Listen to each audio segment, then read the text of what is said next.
बच्चों, कैसे हैं आप। आज हम क्लास 7 का तुगलक वंश पढ़ेंगे। लास्ट वीडियो में हमने खिलजी वंश पढ़ा था, उसका अगला वंश है तुगलक वंश। तो चलिए आइए हम तुगलक वंश के विषय में चर्चा करते हैं। पाठ का नाम है दिल्ली सल्तनत, विषयांग है तुगलक वंश। तुगलक वंश दिल्ली सुल्तान का एक राजवंश था जिसने सन 1320 से लेकर 1414 तक दिल्ली की सत्ता पर राज किया। गयासुद्दीन ने एक नए वंश का अर्थात तुगलक वंश की स्थापना की जिसने 1414 तक राज किया। इस वंश में 3 योग शासक हुए, गयासुद्दीन, उसका पुत्र मोहम्मद बिन तुगलक, उसका उत्तराधिकारी फिरोज शाह तुगलक। इनमें से पहले 2 शासकों का अधिकार करीब करीब पूरे देश पर था। फिरोज का साम्राज्य उसने छोटा अवश्य था, फिर भी अलाउद्दीन खिलजी के साम्राज्य से छोटा नहीं था।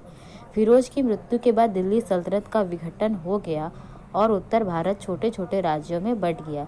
यद्यपि तुगलक 1414 तक शासन करते रहे, तथापि 1398 में तैमूर द्वारा दिल्ली पर आक्रमण के साथ ही तुगलक साम्राज्य का अंत माना जाता है। शासकों के नाम: पहला है गयासुद्दीन तुगलक, दूसरा मोहम्मद बिन तुगलक, तीसरा फिरोज शाह तुगलक। गयासुद्दीन तुगलक गयासुद्दीन तुगलक दिल्ली सल्तनत में तुगलक वंश का शासक था। गाजी मलिक या तुगलक गाजी गयासुद्दीन तुगलक के नाम से 8 सितंबर 1320 तक दिल्ली के सिंहासन पर बैठा। इसे तुगलक वंश का संस्थापक भी माना जाता है। इसने कुल 29 बार मंगोल आक्रमण को विफल किया। सुल्तान बनने से पहले वह कुतुबुद्दीन मुबारक खिलजी के शासनकाल में उत्तर पश्चिम सीमांत प्रांत का शक्तिशाली गवर्नर नियुक्त हुआ था। वह दिल्ली सल्तनत का पहला सुल्तान था जिसने अपने नाम के साथ गाजी शब्द जोड़ा था। गयासुद्दीन के पिता करोना तुर्क गुलाम था। गयासुद्दीन के आर्थिक सुधार: सुल्तान ने आर्थिक सुधार के अंतर्गत अपनी आर्थिक नीति का आधार संयम, शक्ति एवं नरमी के मध्य संतुलन को बनाया। उसने लगान के रूप में उपज का 1/10 या 1/11 हिस्सा ही लेने का आदेश कराया। गयासुद्दीन ने मध्यवर्ती जमींदारों, विशेष रूप से मुकद्दम तथा खुतों को उनके पुराने अधिकार लौटा दिए, जिससे उनको वही स्थिति प्राप्त हो गई जो बलबन के समय में प्राप्त थी। गयासुद्दीन ने अमीरों की भूमि पुनः लौटा दी। उसने सिंचाई के लिए कुएं, नहरों का निर्माण कराया। नहर का निर्माण करवाने वाला गयासुद्दीन प्रथम सुल्तान था। अलाउद्दीन खिलजी की कठोर नीति के विरुद्ध उसने उदारता की नीति अपनाई, जिसे बर्नी ने रसमेनियान अथवा मध्यपंथी नीति कहा है। गयासुद्दीन के राजस्व सुधार: अपनी सत्ता स्थापित करने के बाद गयासुद्दीन तुगलक ने अमीरों तथा जनता को प्रोत्साहित किया।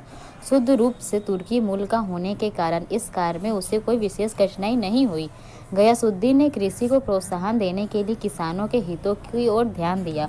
उसने एक वर्ष में इत्ता में राजस्व 1/10 से 1/11 भाग से अधिक की वृद्धि नहीं करने का आदेश दिया। उसने सिंचाई के लिए नहरें खुदवाई तथा बाग लगवाए। लगान कर 1/10 लिया जाता था।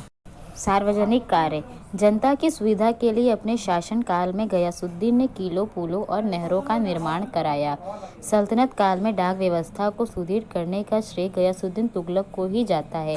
बर्नी ने डाक व्यवस्था का विस्तृत वर्णन किया। शारीरिक यातना द्वारा राजकीय ऋण वसूली को उसने प्रतिबंधित किया। मोहम्मद बिन तुगलक दिल्ली सल्तनत में तुगलक वंश का शासक था।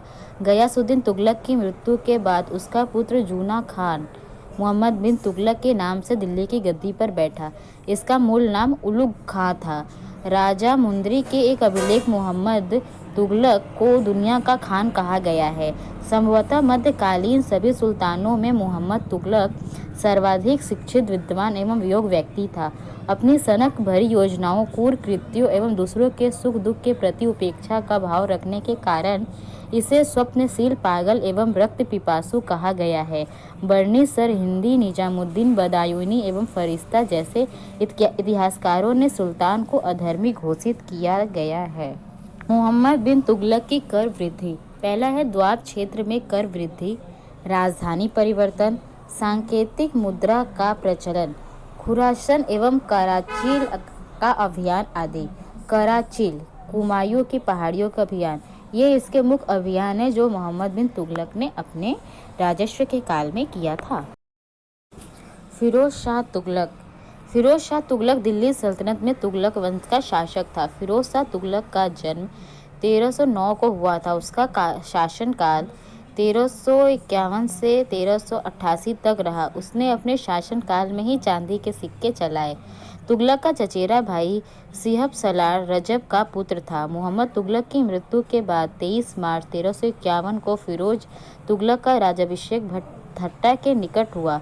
पुनः फिरोज का राज्याभिषेक दिल्ली में अगस्त 1351 में हुआ। सुल्तान बनने के बाद फिरोज शाह तुगलक ने सभी कर्ज माफ कर दिए, जिसमें शोधन ऋण भी शामिल था जो मोहम्मद तुगलक के समय किसानों को दिया गया था।